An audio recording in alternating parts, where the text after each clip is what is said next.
3, 2, 1. Here we go! Hello guys, what is up and welcome back to the Sports Shift with me, Ian Marquez. The NFL playoffs are here. Wildcard Weekend is upon us, and what an interesting lineup of games we have. We're going to analyze every single game in detail, look at the playoff picture. So much to talk about, so let's just get started. So this is your playoff bracket. We look at the two 1-seed teams. We have the Lions in the NFC, a very strong season despite all their injuries. They're going to use this bye week to get healthy and look to make a strong run to the playoffs. Got stopped in the conference championship last time, but I think they can go all the way this time. On the other side, we have the Chiefs, been there, done that. Nothing new for them. Once again, claiming the 1-seed. Very strong season despite Patrick Mahomes not looking like his best, and the team kind of suspiciously coming to those wins, but it's stacked at the wins. And when the Chiefs are in the playoffs, everybody knows it's very hard to root against them. So we're going to look at the other matchups, analyze each game in detail, and at the end I'll put my predicted playoff card for you, where you can look ahead to next week's playoff matchups. I'm so excited, guys. Let's get into it. The Houston Texans hosting the LA Chargers. This is the first game of the weekend, kicking off at 5:30 p.m. on Saturday. This is set to be a very, very interesting matchup, and I personally cannot wait. I'm excited for every game, to be honest.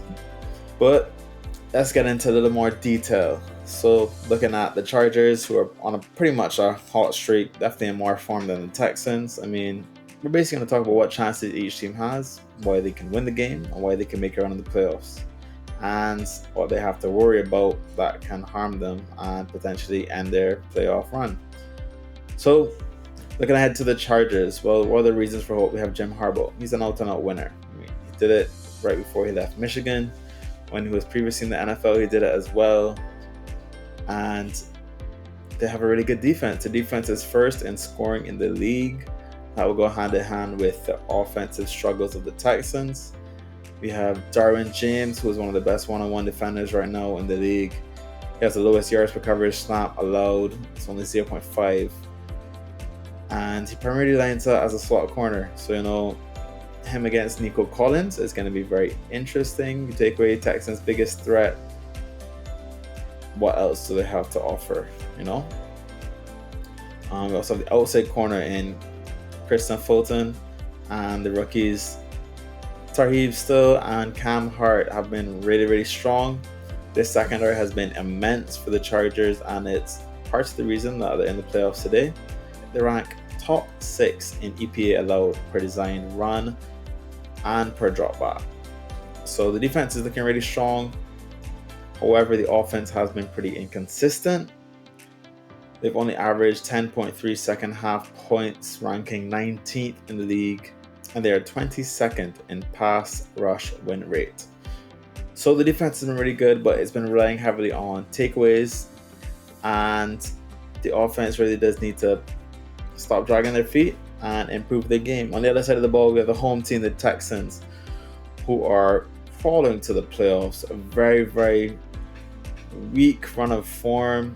They've been banged up. Tank Dell was a massive blow. Him and CJ have that huge connection, but they've been banged up. And where do the Texans go from here? They have been struggling to find form.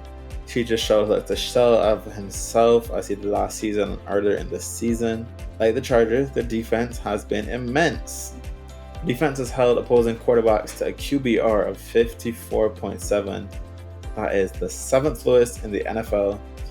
And they're also tied for 4th in the league in sacks with a total of 49 sacks. So you can get after Justin Herbert. I mean, he's strong, he can take a hit, but we already know their offense has been inconsistent. And with your offense being a little uncertain, you kind of have to rely on your defense. So let's see which defense is going to win out. Danielle Hunter, tied for 5th in the league with 12 sacks. And second-year edge rusher Will Anderson Jr. has 11. So that already accounts for almost half their sacks. I mean, those two, if the Texans have anything to say, they're going to have a great game. And we also have Pro Bowl cornerback Derek Stingley Jr. with 5 picks. And rookie safety Caden Bullock with 5 as well. Both of those are tied for 6th in the league. So it's really the battle of the defenses and which offense can just not trip over the feet, not make any mistakes, and allow the defense to go and win the game for them. Much like the Chargers, the Texans offense has been 18th in scoring under 21 points per game this season. Much like the Chargers, the Texans offense has been very weak in scoring. They're ranked 18th in the league. They're averaging 20.5 offensive points per game. CJ Stroud particularly struggles with split safety coverage, has a 36.0 QBR rating against split safeties, which is 28th in the NFL. That's pretty low for a playoff team. He also has been pressured 35.8% of the time, 4th highest in the NFL. So whose D-line is going to take control of this game? Whose offense is going to hold on? I can't wait, and I'll make my predictions at the end. Well, what more do I need to say? For the 3rd time this season, we have the Ravens hosting the Steelers. This huge AFC North rivalry. It came down to decide the division at the end of the season, and now Ravens get home field advantage. However, that blowout that they had against the Steelers may be a little unjust. The Steelers are pretty banged up. They had no Porter Jr. They had a banged up TJ Watt. And although they're still pretty banged up, I don't think it's going to be as clean sailing for the Ravens. I mean, we also remember Russ Wilson had the fumble near the end zone. He had the pick 6. So the game played a lot closer than the scoreline suggests. So let's get into the detail. Ravens won their final 4 games, outscoring opponents 135-43. And that includes playoff teams such as the Steelers and Texans. It wasn't just against bottom teams. They had the number 1 offense in the league. I know that that's going to be a little different because they're not going to have any Zay Flowers, which helps with the quick passing. That works really well against the Steelers. But their defense has also held teams to a league low of 15.4 points per game over the past 7 weeks. So their defense has improved drastically since the beginning of the season, and both sides of the ball, they're playing really well. The reasons for concern are, well, Lamar Jackson's playoff record. 2-4 in the playoffs. He's never looked quite convincing.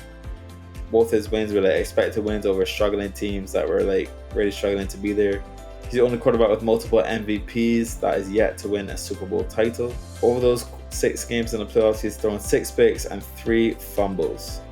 And in his 4 losses, Ravens have only averaged 10.5 points and have yet to exceed the 20-point mark. So the defenses weren't too bad in those games, but I mean, we're seeing a different Lamar. Even though he won 2 MVPs, this has been his best statistical season in the league.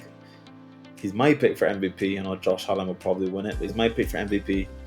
And I just think he's on a different level. He got paid. He's not messing around.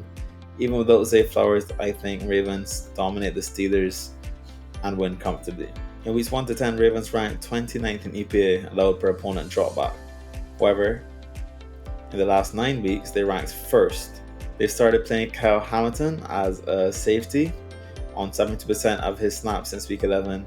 And before that, he split his time among safety, slot corner, and linebacker. So it's not directly related to that, but that slight little change, putting Hamilton at safety, have definitely significantly improved their defense. What reason do the Steelers have for hope? Well, they have Mike Tomlin. He's a great coach. He's been there. He's done that.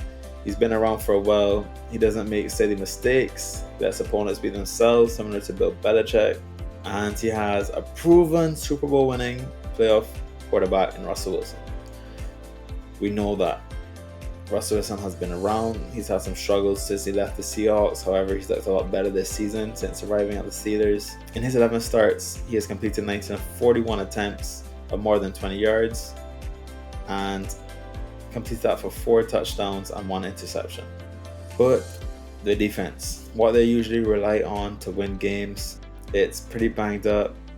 They've missed assignments, they have had communication issues. What is usually the stingiest unit in the league has given out an average of 380 yards and 27 points during Pittsburgh's last 4 games, which allowed them to lose the division and hand the division to the Ravens. They are tied for the NFL lead in takeaways, but they only managed 5 during their 4-game skid. and before that they had forced 3 in each of their prior 4 games.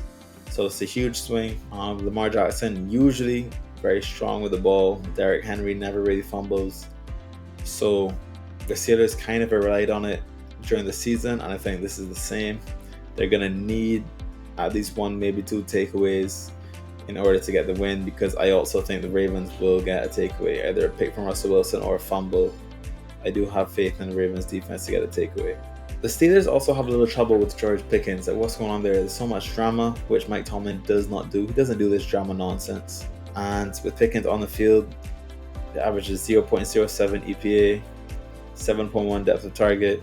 Without him, it's the complete inverse. It's minus 0.06 and 6-yard depth of target. The next question to figure out is, who is the starting corner opposite Joey Porter Jr.? I mean, Joey Porter Jr. has been excellent. I know he's returning from injury, but who's the opposite corner? I mean, Ravens have so many pieces. Even though Zay Flowers is out, they may have to use their running backs a little bit more in the pass game. But Derrick Henry, Mark Andrews, Isaiah Likely, so many options and ways that they can kill you, including Lamar Jackson and his legs. The way Lamar finds time and buys time in the pocket, outside the pocket, the secondary is really going to have to stay alert the whole game. And I have questions on whether they'll be able to do that. So I guess we'll see. But in my opinion, it's not looking too good for them. So to kick off the Sunday games, we have the Buffalo Bills hosting the Denver Broncos. And what do the Bills have to look forward to? The Bills have Josh Allen, who is the favorite for the MVP. He's put together his best regular season to date, and he has historically thrived in the postseason. The Bills have won 12 games, scoring 30 points or more this season, and they've only given up 8 turnovers, which is tied with the 2019 Saints for the lowest in the season since 1933. Pretty remarkable, and it's also pretty crazy that they don't have a 1,000-yard receiver or a 1,000-yard back, which means it's an offense by committee. And at the head of that is Josh Allen. He can play hero ball when needed. Sometimes that's needed in the playoffs. But the only issue is playoffs sometimes come down to your biggest stars. And although Josh Allen is amazing, he can do it with his legs. If he doesn't have the pieces around him to make it happen, it can be quite difficult. He can only do so much, That being said, their defense has been a little bit inconsistent. I mean, most of the time they've got the job done. However, most importantly is third down. And in the playoffs, if you cannot get the opponent off the field on third down, you're never going to be able to take control or dominate a game. They've allowed the 4th highest third down conversion percentage in the NFL, which is just over 40%. And it doesn't look good. You don't want to have to rely too heavily on Josh Allen to win you the game. You want to just make sure you don't make any mistakes and let him do his thing, Now the Broncos, easily beating a completely rested second-string Chiefs team to claim the 7th seed. Sean Payton has completely turned them around. They started the season pretty iffy, but Bo Nix has seemed to find his feet. But their main strength is their defense. They've given up 27.3 points per game from weeks 13 to 17, which is when they made their pretty impressive run to claim the 7th seed. And they're 3rd in the league in overall defensive efficiency. They're also 1st in expected points added on defense, and 1st in sacks, and 3rd in scoring defense. So they offer a lot. Once Bo Nix doesn't make too many mistakes, he'll just give his defense the opportunity to win him the game. They've also scored 5 touchdowns on defense and 2 safeties. Patrick Surtain has the lowest yards per coverage snap, 0.6 among outside corners, and he also has 4 picks. They'll also be getting back cornerback Riley Moss, who missed weeks 13 through 16 with a knee injury, and will allow them to stabilize the corner position opposite Pro Bowler Patrick Surtain, which should be a big boost to their playoff push. Playing the Buffalo Bills, favorite for the MVP, is no easy task, but they've got this far, so why not give it their all, The issue is the defense can only do so much. The offense has to, at some point, make some conversions, get some points on the board. And their issue has been 3 and outs. If you're getting too many 3 and outs, you're going to lose momentum. You'll quickly fall behind, and then you'll have to go for broke to try and catch back up in the game. That's the issue. The Broncos will need to get a lead and hope their defense can stay in control. They have the 3rd highest percentage of drives that have ended in a 3 and out this season.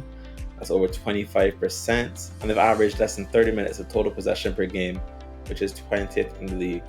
The offense is going to have to put in some work to keep Josh Allen off the field if they're going to have any chance. Considering the Sunday games, we have Green Bay Packers heading to Philadelphia to play the Eagles. Eagles were a little bit banged up at the end of the season, but they should be well rested now. Saquon Barkley and Jalen Hurts both rested in the last game of the season, and they should be looking to make a much better playoff push in a much better position than they were last season, where they just parted out against the Bucs in the wildcard round.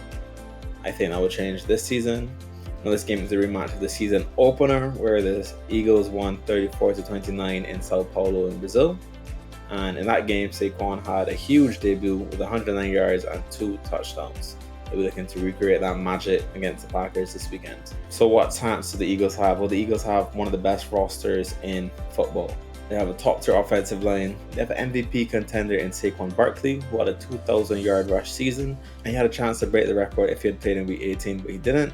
They have one of the best wide receiver duos in A.J. Brown and Devontae Smith, and they have a highly ranked and well-respected defense. Their other strength is their second-half offense. They always seem to figure out a game plan and turn it up, especially Saquon in the second half. And they're first in EPA per design carry on offense, thanks to Saquon. They're first in EPA for allowed per design carry on defense. So both sides of the ball, they're very strong. Linebackers Nakobe Dean and Zach Bond both rank in the top 7 among linebackers in run stop win rate.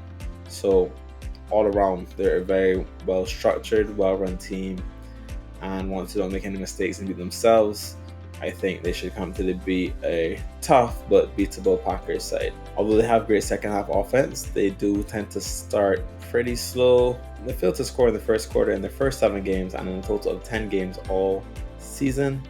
They are ranked as low as 21st in opening quarter points with just 3.7. You can't really afford to fall behind and rely on your second half offense in playoffs. It doesn't work like that. They need to start hot and dominate the game on both sides of the ball, keep the ball, run the ball, maintain time of possession. Where their strength is in the offensive line and defensive line, they need to dominate.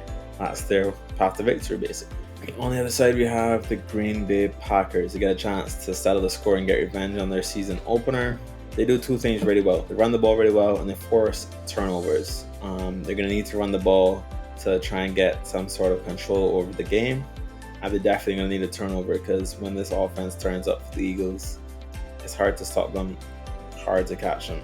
Packers are top 5 in both rushing and turnovers. They average 147 points per game. They've also totaled 31 takeaways over the course of the season. However, they heavily relied on their Pro Bowl running back Josh Jacobs to carry the load with over 1,300 rushing yards. And they have one of the NFL's best safeties. Interception leader this season was Xavier McKinney. He has a total of 7 picks, and it's a pretty good combination, you know. If you can rely on both, and both will perform, execute on the day, then it's a pretty good strategy for success. However, most of their wins have come against lesser teams. They are 0-5 against good teams such as the Eagles, Lions, Vikings. The only teams they've been able to beat in the NFC North is the Bears, and their best win has come against the hands of the Rams, but that was back in Week 5. The Rams are completely banged up.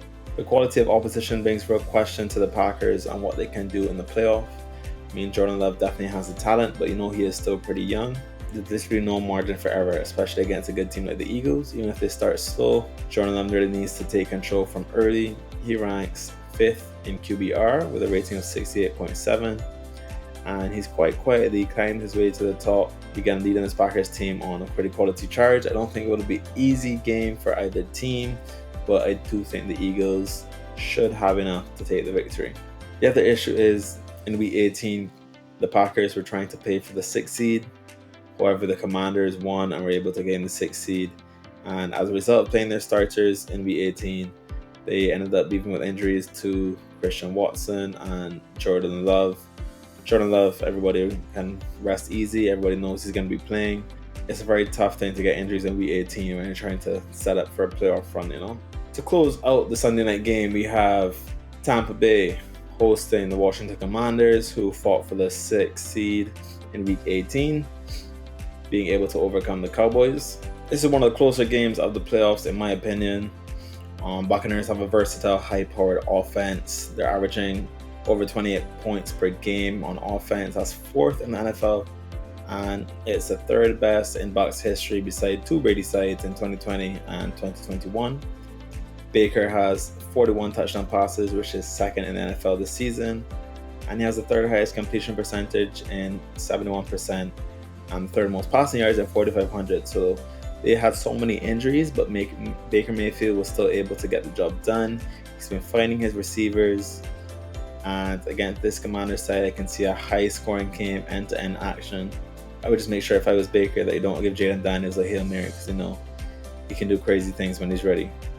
Tampa Bay is also averaging 100 and almost 150 rush yards a game, which is fourth in the NFL. The defense is a little bit of a concern. They've given up 17 points per game since the week 11 bye, which is second in the NFL. However, they've only played one team with a winning record since week 12. So the quality of opposition does bring that stat into question. And they've allowed almost 250 passing yards per game, which is the fourth most in the NFL. So with players like Terry McLaurin and Jalen Daniels, I expect an end-to-end game. I expect high scoring, and it should be a fun watch. On the other side, Commanders have Jalen Daniels. I mean, what a season he has. Clear Rookie of the Year. He's thrown for over 3,500 yards and 25 touchdowns. He's rushed for another 864 with 6 rushing touchdowns. I mean, he is the Commanders at this point. You wouldn't think that he's a rookie. He has a knack for the big plays, especially coming down to the end of the game. He's had 4 game-winning drives this season and 3 touchdown passes coming on the final play from scrimmage, which is, I mean, it can't get more clutch than that. He's second in the NFL with touchdown passes in the fourth quarter. He has 12 of those, and he's recorded 59 total EPA on designed runs and scrambles, which is first in the NFL. On the third and fourth down, 26% of their conversions have been via the QB run. So they rely heavily on his legs, and I mean, if it works, why not continue? The issue is the run defense. I already talked about how good the Bucs are offensively with the pass, but you have to be able to stop the run. I mean, otherwise they'll get into play action, and it'll be a long day for the Commanders. They have the third worst run defense in the league, and third worst yards per carry at almost 5 yards a carry. So it's going to be a really interesting matchup, because the Bucs' strength is not their rushing attack. So it's going to be interesting to see how these two combinations come into play. But I expect both offensives, especially the quarterback, to go crazy, and I think it'd be a very, very interesting game. And finally, on Monday night, we have the LA Rams hosting the Minnesota Vikings. Minnesota playing for the 1 seed, and in the end, falling to the Lions on a pretty dismal performance in Week 18, resulting in them having to claim the 5 seed, even though they have a much better record. They'll be traveling to play the LA Rams. Due to the Palisade fires, this game has been moved to the Cardinals Stadium. So I'm not sure how that dynamic will play out in terms of the fan separation. The Vikings had a really good season. However, one of their losses came at the hands of the Rams in the 30-20 Week 7 win at SoFi. The Vikings are looking to win their 3rd straight road playoff game, which is very rare, but if anyone can do it, why not the Vikings? I mean, especially considering this road playoff game isn't even in LA, so kind of an asterisk there. But looking at the Rams, they've improved drastically on defense. They gave up 2 touchdowns in weeks 15-17 against the Cardinals, Jets, and Niners, so still pretty decent opposition. And they allowed a total of 24 points. Their defensive front has improved incredibly, including Pro Bowl first-round pick Jared Verse. And then we know they have Matt Stafford, Kunakua, who has been immense. They also have Cooper Kupp's route running. I mean, they're no easy thing. And Sean McVay in the playoffs, he's been really good, really tricky. And I personally would not want to be on a team playing against the Rams, because he's so smart, so clever. Matthew Stafford is very tough to get the job done. However, they've been pretty inconsistent on offense this season. In Week 14, they had 44 points, where they came victorious against the Bills. And in Week 15-17, they also totaled 44 points. So they were a good defense, but those games were low scoring, and the defense was really the one that won those games.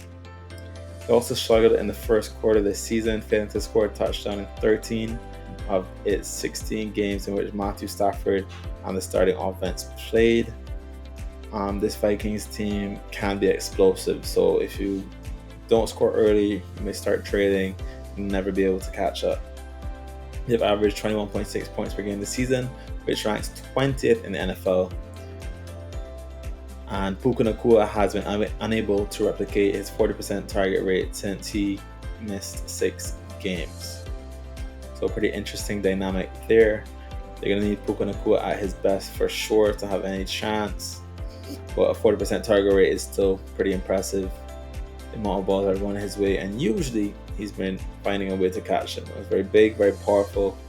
So I'm going to be interested in that matchup there because, the Vikings defense has been a lot better this season than in recent years. One of their big strengths is their balance. I mean, they can do it on offense, they can do it on defense. Both sides of the ball, they rank among the top 10 in the NFL in scoring. And the defense is first in the league with 33. The issue is they're 9-1 in one-score games, and everyone knows, especially in the playoffs, in a one-score game, anything can happen. I feel like we've been here before. Why do the Vikings always do one-score games? In a one-score game, it usually comes down to the kicker to tie it or to win it with a walk-off field goal. And at the beginning of the season, Card was very, very solid. He completed 14 of 14 field goals. However, after he had a quadriceps injury, the rookie was only able to complete 10 of 16. And entering the playoffs a little bit low on confidence and a bit of a slump is never ideal, especially when your team is always in one-score games and it's going to be relying on you to potentially tie or win a game to continue their playoff run. So it's a little iffy, and I feel like their record is a little deceiving. Sam Darnold has improved a lot, especially with his accuracy, but I do think either his defense or his playmakers have bailed him out a little bit because he is susceptible to throwing an interception. This Rams defense has been a lot better, so with those pressures, I think that's also possible. But it should be a high-scoring game. It should be really fun, and I can't wait to watch it. So here's my playoff picture. I have the Chargers winning against a struggling Texans team. I have one more time this season the Baltimore Ravens overcoming the Steelers at home. And I don't think the Bills should struggle too much against the Broncos that are really and truly just happy to be here. So that's my AFC picture. As you know, the lower seed is going to be playing the Chiefs, and that, in my belief, will be the Chargers. So once more, we'll have that AFC West matchup. Chiefs hosting the Chargers to get their playoff run underway, and a heavyweight matchup between the Ravens and the Bills, which is going to be very, very fun to watch. I can't wait. And although Bills be favorite, I have a sneaky suspicion that the Ravens are going to the Super Bowl this year. So, I mean, they could lose to the Steelers. It's very possible, but I don't know. I just feel like the Ravens have a chance. On the other side of the playoff picture, we have the NFC teams with LA and the Vikings playing. This one can go either way, but I do have LA winning basically off of experience, really and truly coaching. No offense to Kevin O'Connor, he's a great coach, but Sean McVay has been here, he's done that, been to 2 Super Bowls, won 1, and I think they'll narrowly win against the Vikings once the defense holds firm.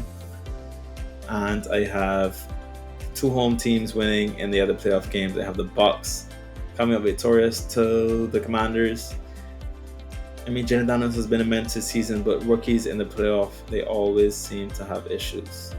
Like, it's just a known fact. Rookies don't do well in the playoffs. No offense to anybody, but it's a steep learning curve, and that's where quality matters. So I think the Bucks, their experience and offense, come out victorious over there.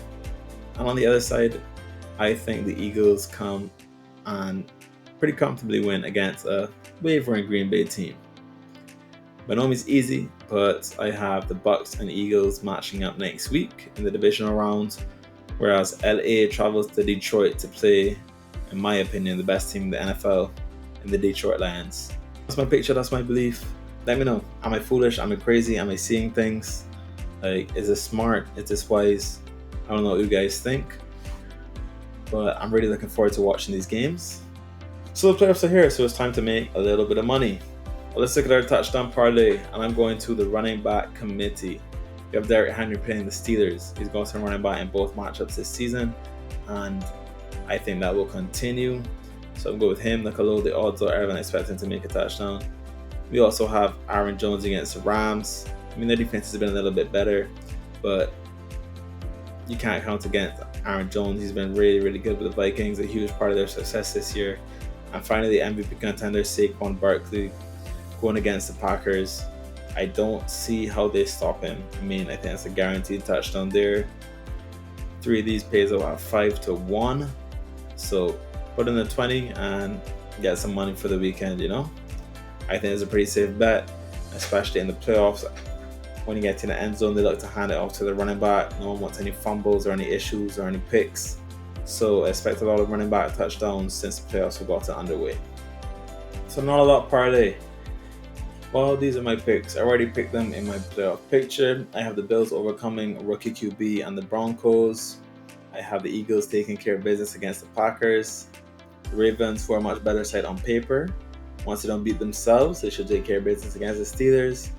And I have the Chargers taking care of business against and I have the Chargers overcoming a struggling Texans side that are depleted and low in confidence, low in form.